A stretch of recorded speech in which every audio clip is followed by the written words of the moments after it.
We have lots to discuss here in today's video, including some offseason speculation regarding the Montreal Canadiens and Carey Price. Could they look to trade his contract? Lots of talk around the Vancouver Canucks as well, around the future of Rick Tocchet and Brock Besser. Could the Chicago Blackhawks be targeting one of the top college coaches to be their new head coach next year? Plus, we have a letter from Bruins executive Charlie Jacobs outlining the direction of the team. Also conducted an interview with the Boston Globe where he made some interesting comments and kind of threw a few other people under the bus, in my opinion, for their lack of success this year, which we'll get into. Plus, we have some more signings in Winnipeg as well as Washington. Some more details coming out of NHL Department of Player Safety. Some key milestones in the playoff matchups are all coming up next.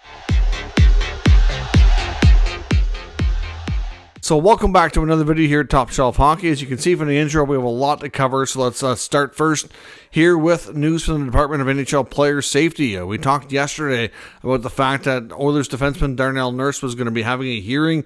It likely was going to be having an update on that situation late yesterday, which it did come in late last night, and he's been suspended for one game for that cross-check in the game against the Los Angeles Kings in Quinton Byfield. I kind of had a feeling this might be where it goes. I mean, it was a dumb play. So at this point, I'm not sure on the health or situation with Quinton Byfield. If he misses any time in the playoffs, I'm sure the Kings are going to be upset about that. But based on what we had seen, it just kind of looked like it was going to be a one game or maybe a fine, whatnot. But one game it is. He'll be back for game one. I'm sure the intensity will be ramped up between these two teams as they meet in the playoffs for the fourth consecutive year. We also had a situation in the Florida-Tampa game as well where we saw Jesse Puljujarvi end up in a situation where he was kicked out, given a match penalty. So he's having a hearing for an illegal check to the head against Lightning forward Mitchell Chaffee as well. So we'll see the outcome of that. I mean, Puljujarvi most likely wouldn't have been in the Panthers opening night playoff roster, so I don't think it's going to really be a big deal, but he's likely going to get a couple of games for that situation as well. Now, we also had some re-signings here today, some couple of new contracts that are, I think, pretty good deals for both sides here in both scenarios. The Winnipeg Jets today have re-signed Alex Iafallo to a 3-year contract extension. Of course, he came over to Winnipeg from Los Angeles in the Pierre-Luc Dubois trade, which the Jets have made out quite nicely on. Gets a 3-year deal at $3.6 million AAV, which is, I think, a pretty solid deal for both sides. I think that works well for the team, works well for the player for what he brings. He's a player who can go up and down your lineup, normally playing more of a bottom six role, but lately due to injuries, he's been playing a top six role, filling in nicely. Obviously, he really loves the team, the city. And for Winnipeg, that's great too, because they sometimes have trouble getting people to go to Winnipeg. And he's not from Winnipeg. He's an American. He obviously was traded there, didn't start his career there, but really just fits in quite nicely, both on and off the ice, and is quite thrilled to stay. So good for Winnipeg and good for Iafallo. The Washington Capitals also announced today that they've re-signed their fourth line center, Nick Dowd. He gets a 2-year contract extension. Total value is $6 million, so it'll be $3 million.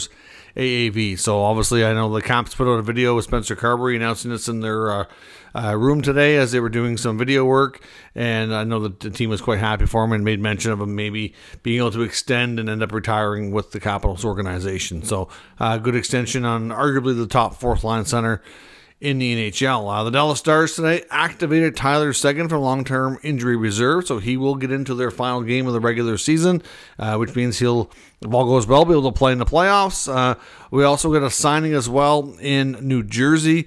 They signed one of their top prospects, which they acquired from Edmonton earlier this year in a trade, and that was Shane Lachance, former captain of the Boston University hockey team, gets a 2-year ELC.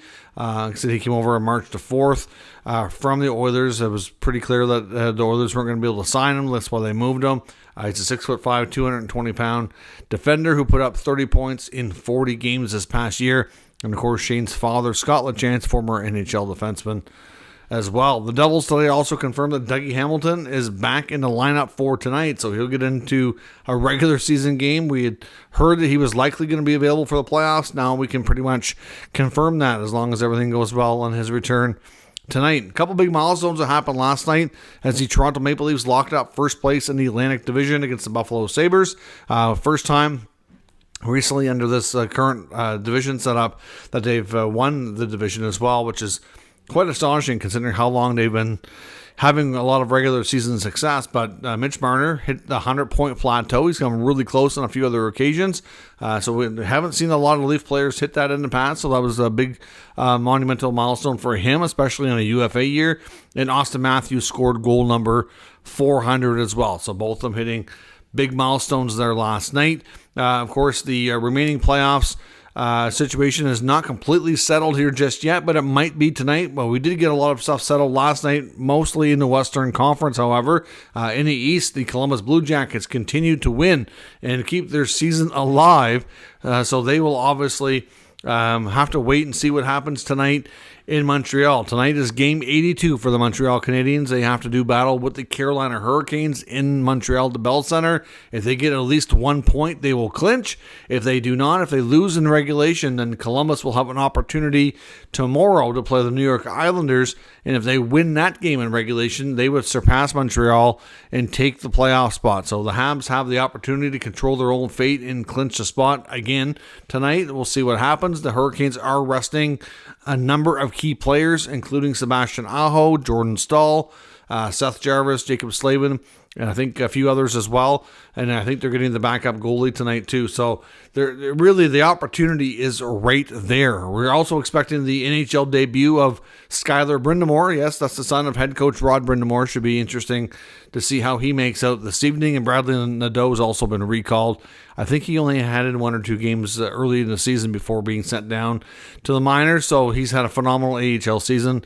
So it's certainly not a team that the Canadiens can take lightly. But again, with a bunch of regulars out of the lineup, it's an opportunity for them that they need to take advantage of. We'll see what happens. It'll be the second game for Ivan Demidov. I know the building was quite electric with his debut and achievements early in the first period of the first game. We'll see what happens here in game 2 and if it can be a big night in Montreal. The Western Conference playoffs were completely settled last night. The Minnesota Wild and St. Louis Blues both picked up victories and were able to clinch the spots remaining, which even though the Calgary Flames also won their game last night, means that they were eliminated from contention, which is unfortunate for Calgary because they were pushing hard and getting really close. But the Minnesota Wild will now do battle with the Vegas Golden Knights, and the St. Louis Blues are now confirmed in wildcard 2 spot to do battle with the Winnipeg Jets. So obviously the Western playoff matchups are all now completely settled. We also learned today that Pittsburgh Penguin defenseman Chris Letang required to have a heart surgery, and actually it was already completed. Everything went successfully,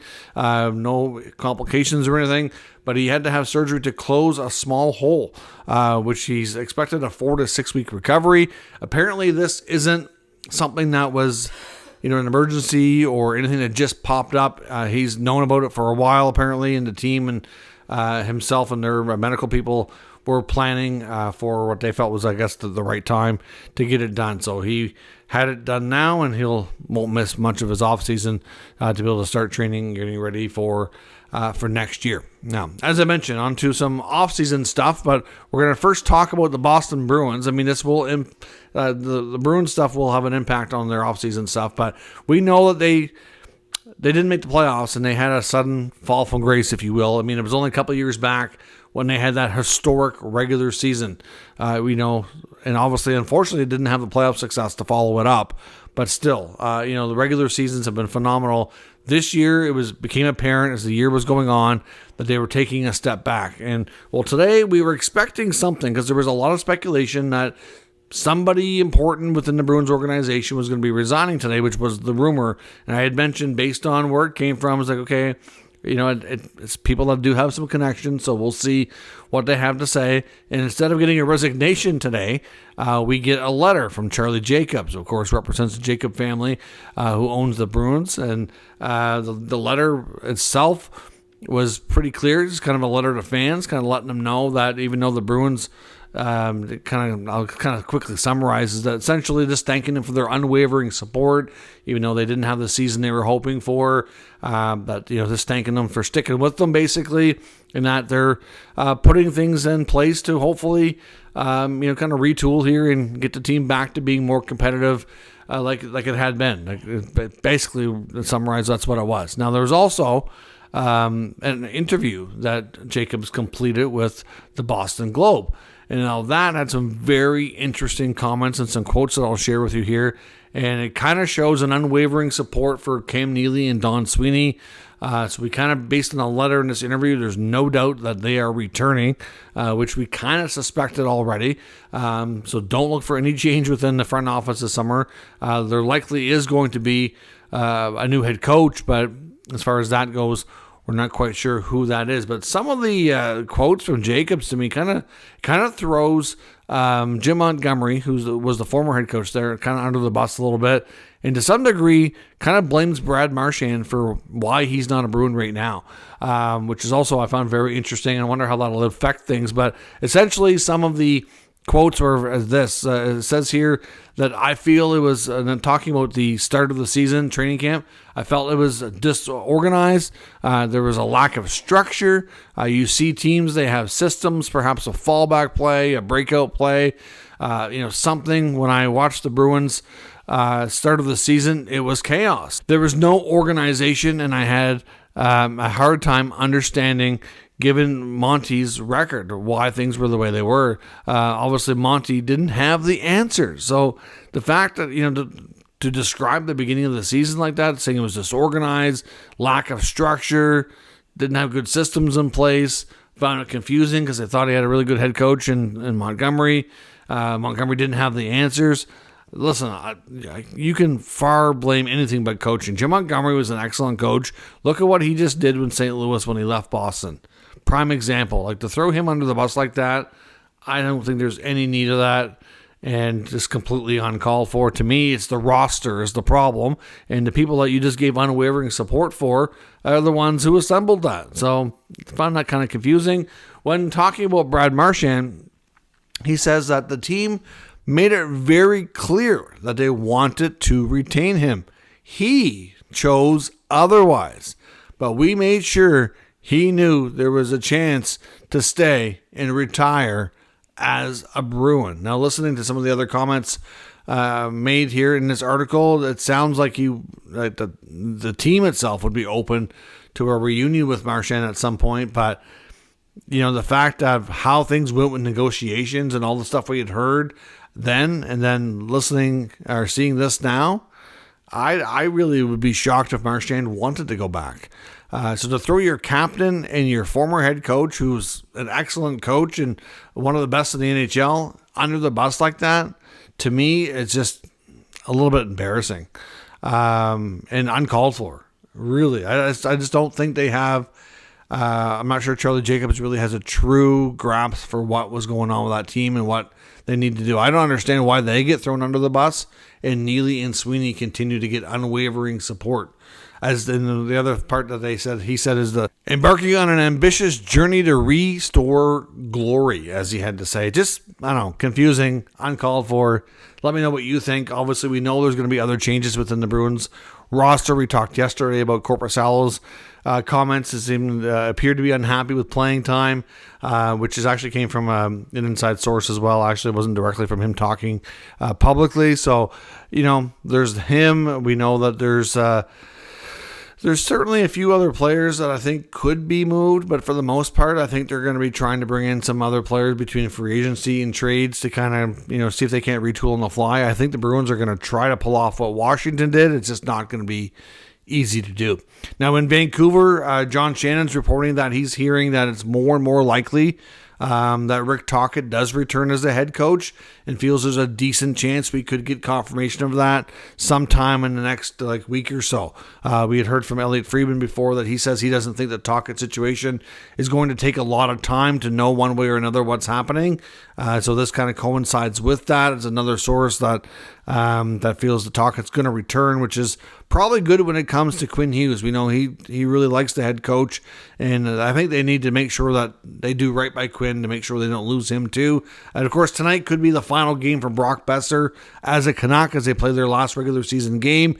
I know Besser was spotted. He stopped to sign something and take a picture with a fan, and when they put his window down to talk to them, they could see a Canucks jersey with the whole team signing it on his front seat. And it just kind of got people saying, Well, why would he want that if he was thinking he was going to stay, right?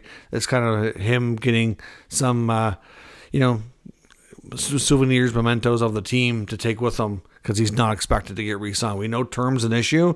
The Canucks didn't want to go over 5 years, which is what he was offered. I think it was 5 times 8 was reported offer, and he's likely looking at getting somewhere around, probably 7 times 8 or 9 on the open market. So it could be a big difference. We'll see. But this could be the end of Brock Besser in Vancouver tonight. The other thing we want to talk about today as well was the Chicago Blackhawks in their head coaching position. Frank Saravalli of dailyfaceoff.com is reporting that he believes that right at the top of their list of people they'd love to have a chance to talk to and hire for that role would be David Carle. Now, David Carle, in case you're not familiar, is currently the head coach of the University of Denver in U.S. college hockey. He's had a tremendous resume. He's coached the U.S. World Junior Club the last couple of years, won back-to-back gold. He's got a tremendous resume, one of the top up-and-coming young, bright coaches outside the NHL. He's had opportunities before and has chosen not to make the jump just yet. From what we've heard, essentially, is that he understands that in the NHL, coaches are hired basically to be fired. He's got a good spot in the University of Denver. He's paid well, good setup. Why would he want to leave that unless he was feeling really comfortable that he could stay in a spot for an extended time, have good success with the team that they have, and have a shot at being, potential championship caliber, if not, maybe not right away, but in the not too distant future. Chicago is filled with young prospects, as we've seen. They had obviously not a great year this year, but as their players were coming out of college and getting into their lineup, they've got quite a few there that are looking really solid. They're going to add another, probably top 5 or 6 pick this year as well. So, we would think that Carle would have interest in a team like Chicago. I can't say for sure the feeling is mutual, but from what Saravalli's reporting, it sounds like the Blackhawks are prepared at this point to offer a longer-term deal with a bigger than usual salary for a first-time head coach, which is going to be what it's going to take to lure him away from the University of Denver. So we'll see what happens, but it would be a great move if they could make it happen.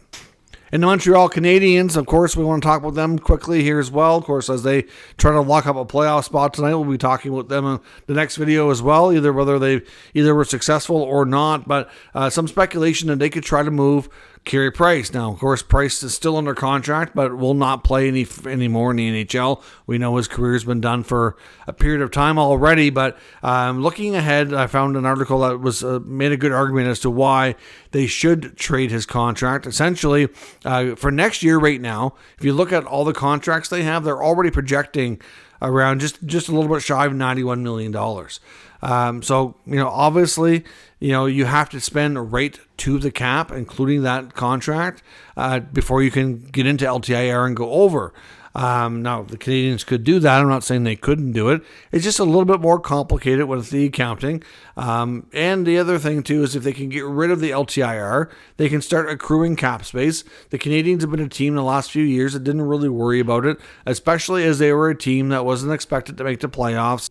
They weren't a team that was looking to make big deadline acquisitions, so, accruing cap space wasn't something that was overly important to them. But it's not that they can't keep it and make it work. It just would make life a little bit easier from a cap perspective to manage if they were to move the contract. There's teams out there that are lower in payroll that would probably love to have it. It would, lower their obligations of having to go out and bring other players in. There's not a lot of teams doing that like there used to be, especially back when the Coyotes were the team where contracts went to die. But of course, they're in Utah now, much better financial situation and completely different scenario there. But, at one point they, pretty much all retired players that weren't going to play anymore. Their contracts seemed to finish up with the Coyotes, which isn't something that we can do now. But, Montreal would be well served by moving the contract and helping a team make better use of it. And with them being a team that's, at this point appear to be playoff bound, we'll see if that's, going to happen or not between tonight and tomorrow. And if they want to be able to get out of LTIR and just have a better cap situation and make things more manageable moving forward, it would be a lot easier to do. So we will see what happens, but do look for the possibility that Ken Hughes tries to move the Carey Price contract ahead of the free agent period this year. Could be something we see around the time of the NHL draft or a little bit before. I wouldn't necessarily think they're going to get a big return on it, but we could get a little something. So obviously Carey Price would have some say too, which I'm sure he's not going to care because he's getting paid either way. And obviously the Habs are not exactly a no tax area or anything like that, so there's no real disadvantage of his contract being moved. But let me know your thoughts on all of today's news and rumors in the comments. We'll discuss further. If you're new to the channel, make sure you subscribe and stick around. We'll keep you up to date with all the news, rumors, and analysis of all 32 NHL teams. Thanks for watching. I'll catch you next time.